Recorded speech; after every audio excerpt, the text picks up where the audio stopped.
বাংলাদেশের আজকে সেরা বোলার কে? শরীফুল ইসলাম। বাংলাদেশের আজকে সেরা ব্যাটসম্যান কে? শরীফুল ইসলাম। বোলিংয়ে তিনি সেরা হতেই পারেন, কেননা বোলিংটাই তার কাজ, কিন্তু ব্যাটিংটা তার কাজ না। এবং ব্যাটিং অর্ডারে নেমেছিলেন 11 নম্বরে, এবং সেইখানে নেমে তিনি যখন দলের সর্বোচ্চ 14 রান করেন, সবচেয়ে বেশি 3টা 4 মারেন, তাতেই বোঝা যায় যে বাংলাদেশ টিমের ব্যাটিংটা কেমন হয়েছে। শরীফুলের কীর্তিধন্য বীরত্ব মাখা এই দিনটাতেও ওই আফসোসটা তাই থেকেই যাচ্ছে অনেক বড় করে 2টা অন্তত পক্ষে জায়গায়। Number 1, toss. আমি গতকালকে একটা আলোচনাতে এই ম্যাকাই টেস্টের প্রিভিউতে বলছিলাম যে টস জেতাটা আসলে খুবই খুবই গুরুত্বপূর্ণ হবে। প্রথম টেস্টও আমরা টস জিততে পারিনি, কিন্তু সেইটা আমাদেরকে কোনো বেকায়দায় ফেললেনি, কেননা অস্ট্রেলিয়া বাংলাদেশকে হালকাভাবে নিয়েছিল, তুচ্ছ-তাচ্ছিল্য করেছিল।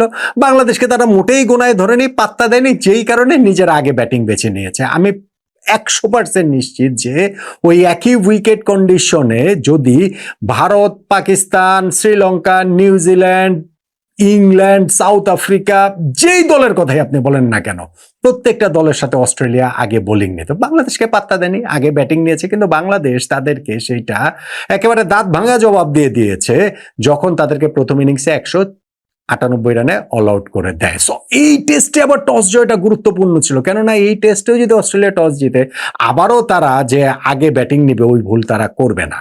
দুর্ভাগ্য হচ্ছে গিয়ে আমাদের ক্যাপ্টেন নাজমুল হোসেন শান্ত এই টসটা জিততে পারলেন না। এখন এই টসটা তো আর কোনো স্কিলের বিষয় না, এটা হচ্ছে গিয়ে ভাগ্যের বিষয়। টেস্ট ক্রিকেট এই 150 বছর ধরে চলছে, 150 বছর এরকম বহু বহু ম্যাচ আছে যেইখানটাতে হচ্ছে গিয়ে টস ম্যাচের খুবই গুরুত্বপূর্ণ রোল প্লে করেছে। এইটা ক্রিকেটের একটা বিউটিও আসলে।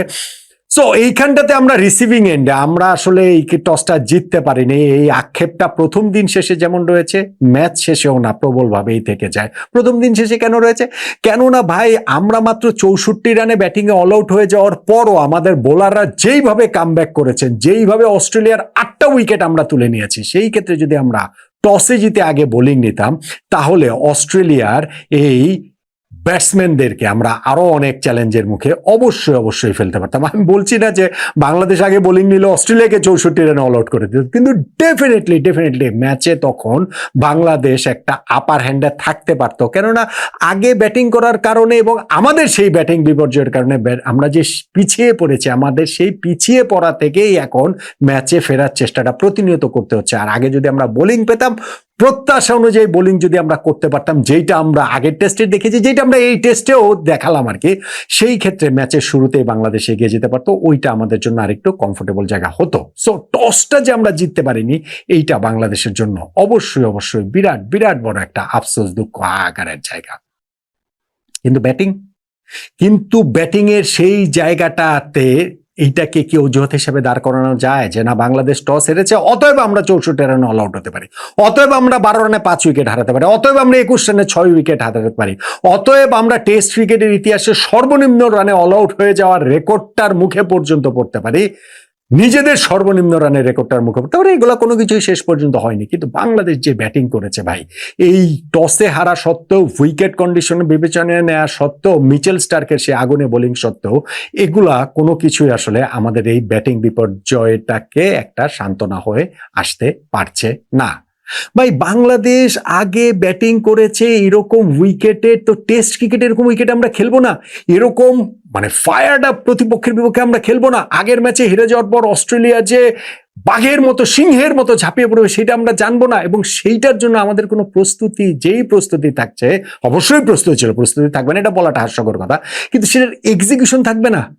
বাংলাদেশ 12 রানে 5 উইকেট হারিয়েছে, এবং সেইখানটাতে আমরা যে 5 জন ব্যাটসম্যান আউট হয়েছে, 4 জন রানের খাতা খোলার আগে আউট হন। এটা আসলে হয়? বাংলাদেশের ব্যাটিং লাইন আপের প্রথম 6 জনকেই তো ব্যাটসম্যান আপনি ধরতে পারেন, মানে মিরাজ তো অলরাউন্ডার, সেখান থেকে তো ওই অন্য হিসাব। তো প্রথম 6 জন মিলে আমাদের সেই 6 জনের মধ্যে 4 জন 0 রান আউট হয়েছেন, এবং সেই 6 জন মিলে 14 রান করেছেন। তুলনামূলকভাবে শেষ যে আমাদের 5 জন আছেন, সেই 5 জন মিলে তো 47 রান করেছেন রে ভাই। সো আমরা শুরুতে ওইখানে আপনি আমাকে বলেন যে না, আনপ্লেবল ডেলিভারি হলে সেইটা ধরেন এক ধরনের একটা ব্যাখ্যার জায়গা রয়েছে। ইনিংসের একেবারে ভেরি ফার্স্ট ডেলিভারিতে সাদমান মিড উইকেট দিয়ে খেলতে চাইলেন, এবং মিচেল স্টার্কের সেই বলটা যেটা তার ব্যাটের আউটসাইড এজ নিয়ে গালিতে চলে গেল, প্রথম বলটাতেই তার ওরকম একেবারে পুরোপুরি লেগে সরে যাওয়াটা মিচেল স্টার্কের এই অ্যাঙ্গেল, তার এই বোলিং এর ধরনটা সম্পর্কে নিশ্চয়ই বহু বহু ঘন্টা ব্যয় করেছেন এইখানটাতে আমাদের সাদমান ইসলাম। তো সেই জায়গাটাতে তিনি এটা করাটা কি খুবই প্রয়োজন ছিল? আপনি আমাকে বলেন যে তানজিদ হাসান তামিম এবং মমিনুল হক এই দুইজন যে উইকেট হয়েছেন ওয়াইড ইয়র্কার, আপনি মানে ওডিআই ক্রিকেট, টি-20 ক্রিকেট হলে যেটা প্রায় ওয়াইড হওয়ার মতো বল, ওই বলগুলো চেস করতে গিয়ে তারা ব্যাটের আউটসাইড এজ নিয়ে তারা আউট হলেন। টেস্ট ক্রিকেট তো এটা ভাই। আপনি মমিনুল এবং এই আমাদের তানজিদ তামিম যে দুইটা আউট হয়েছে সেই দুইটা আউটকে কোনোভাবেই জাস্টিফাই করতে পারবেন না, প্রশ্নই ওঠে না। সাদমানেরটা তাও বলতে পারেন যে না ঠিক আছে তাকে স্কোয়াড আপ করে ফেলেছিল, কিন্তু তানজিদ এবং মমিনুল এই দুইটা বল তো তারা খুব ইজিলি ছেড়ে দিতে পারতেন। আমাদের এই দুই ব্যাটসম্যান তো সেটা করেন নাই। আমাদের তারা তো সেই টেস্ট টেম্পারমেন্টটা দেখাতে পারে না। এখন মমিনুল আমাদের টেস্ট ক্রিকেট ইতিহাসের one of the greatest batsman, তিনি যখন ওইটা না পারেন তখন সেটা আসলে খুব ডিসঅ্যাপয়েন্টিং। তানজিদ তামিম গত টেস্টে সেঞ্চুরি করার পর যখন এটা না পারেন সেটা আসলে খুবই আসলে ডিসঅ্যাপয়েন্টিং। এবং হচ্ছে গিয়ে আমাদের ওই জায়গাটাতে নাজমুল হোসেন শান্ত তিনি ডিসঅ্যাপয়েন্টেড হতে পারেন যে না আম্পায়ার্স কলে গিয়ে তিনি আউট হয়েছেন। লিটন দাস, আপনি লিটন দাসের কথা কি বলবেন? গত টেস্টটা যে বাংলাদেশ জিতেছে সেইখানে 11 জনের মধ্যে সবচেয়ে লিস্ট কন্ট্রিবিউশন লিটন দাসের ছিল।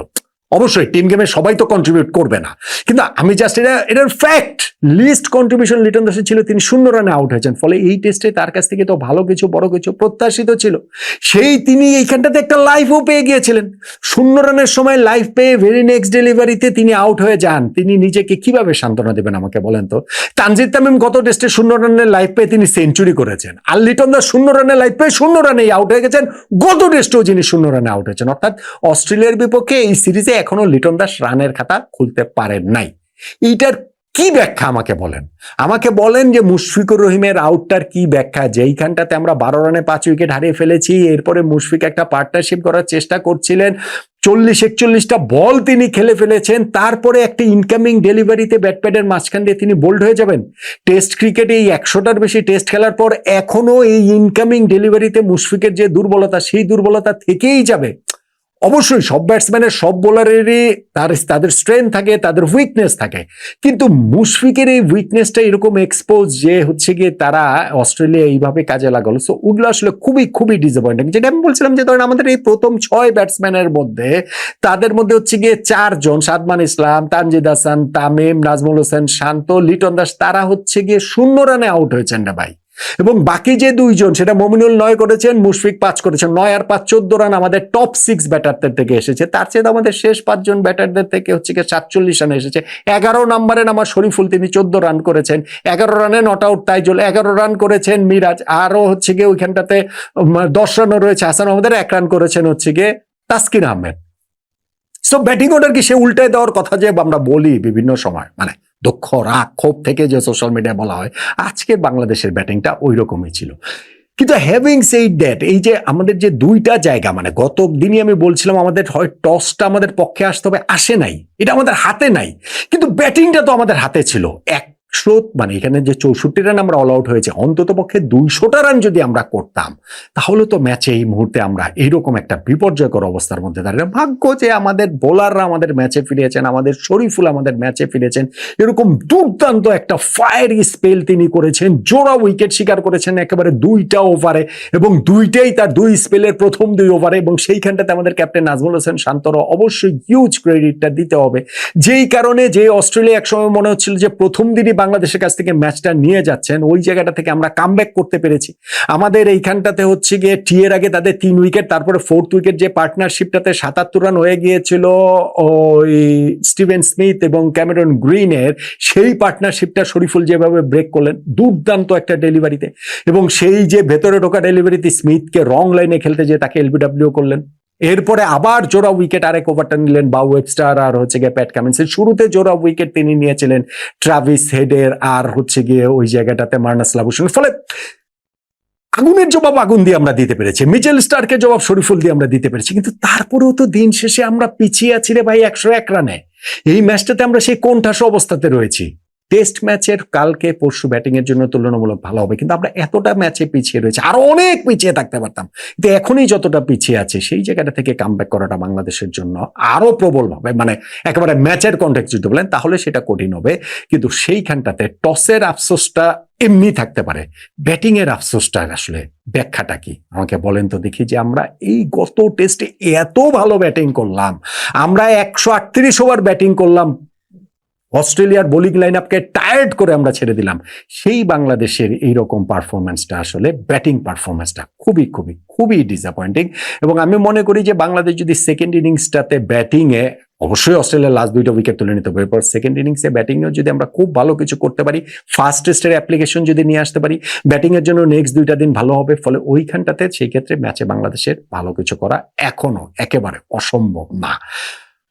অস্ট্রেলিয়া এই টেস্টে কামব্যাক করবে সেটা প্রত্যাশিত ছিল, কিন্তু বাংলাদেশ ব্যাটিং বিপর্যয়ের পর যেইভাবে কামব্যাক করলো সেইটা কিন্তু আসলে অনেকের কাছে প্রত্যাশিত না। ফলে test match you never know সেকেন্ডে আমাদের জন্য আরো কোন চমক নিয়ে ওয়েট করছে। বাংলাদেশ এই টেস্টে পিছিয়ে আসে সত্যি, কিন্তু বাংলাদেশ এই টেস্ট থেকে একেবারে আউট হয়ে যায়নি, এটাও কিন্তু প্রবলভাবেই সত্যি।